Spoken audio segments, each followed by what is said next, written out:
Hey everyone, number 82 in my list of 100 greatest songs of all time is The Valley Road by Bruce Hornsby and The Range. Um, I think, there'll be a lot of people out there that know Bruce Hornsby's music, or at least one song, um, and do not know that it's by Bruce Hornsby and The Range. Um, it's called Changes, and you probably will know it. Tupac, it was used on a Tupac song, and that probably brought it to a wider, more diverse audience. But I think it's a great song. But the Valley Road for me is just kind of levels above it. So when we think of when people talk about driving songs or songs to drive to, or if they make playlists about certain occasions and things to do, like for me, if I'm in the gym and I'm taking a class, I'll have a playlist for the gym, and if I put it on, it's kind of specific to workouts and things like that. Some of the songs are great, and then some I have to cater.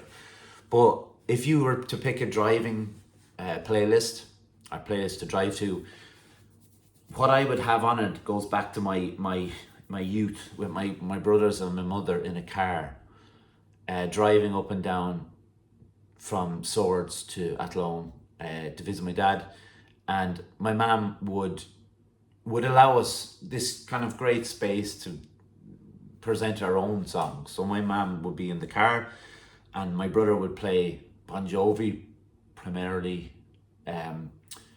I would have Nirvana at the time, Nirvana, kind of Guns N' Roses.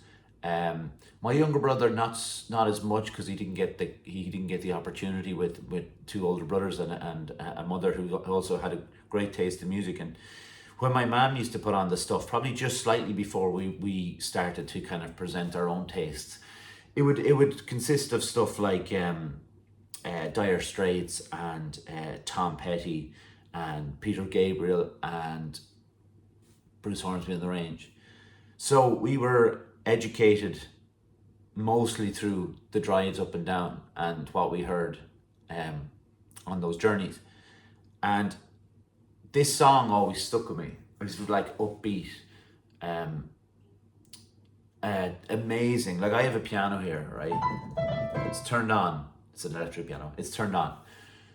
There's no chance that I would be able to replicate a single part of the Valley Road. Bruce Hornsby is an unbelievable piano player, and probably slips through the cracks when people talk about piano players within pop bands. People would or pop artists. Even though Bruce Hornsby works outside of that, he works towards kind of Americana, rocky kind of stuff, bluesy, compared to if I was talking about something like Elton John, which would be slightly different. But he's up there as good as Elton John, maybe better than Elton John. Billy Joel, like people who would be more well known than Bruce Hornsby. But there's towards the end of the song, it's kind of like they allow the band just provide that great, beautiful backbeat, and he plays over it. And obviously, some of it is rehearsed, but I would also imagine that some of it is improvisation in the moment in the studio.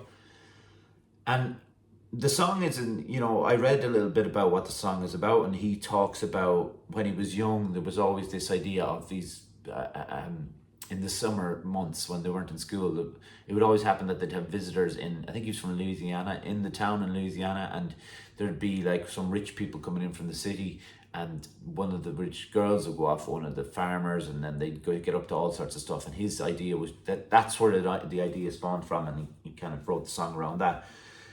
So the lyrics aren't the most impressive part of the song. It doesn't really matter that much with this because it's such a driving kind of rhythm. The video is so upbeat as well. Like if you watch it, there's all sorts of like everybody smiling and happy and listening to the tune. The guy in the drums looks like Jack Nicholson, which is hilarious to me because I genuinely thought the first time I saw it, I was thinking, that's not Jack. It was one of those ones where you catch a glimpse of someone and then it goes to someone else. And I was like, is he friends with Jack Nicholson? Is Jack Nicholson just pretending to play the drums and he's in the background there? He's got the shades on, I think. But the video matches the song perfectly. Like, and it's not, like I said, it's not about the video. I said it in other videos, but in other programs I did on this.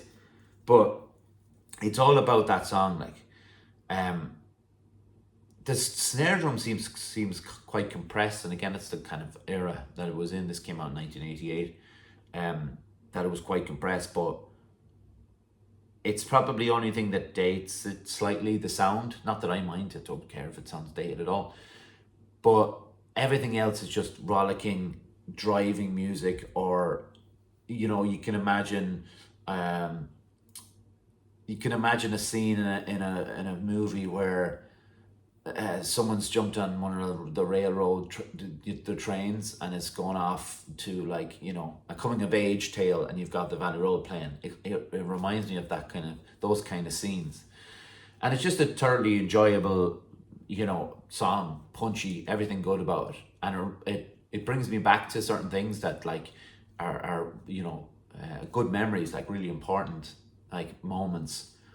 And then I think of, like, that was just out, so that was in and around that time. My mom was still, like, keeping up with the music that, and I remember, like, Free Falling is another one by Tom Petty is one I go back to when I think about those times. And there's just certain, Sledgehammer by Peter Gabriel's another one, and they that whole thing about music allowing you to reminisce and bring you back to certain times is so important.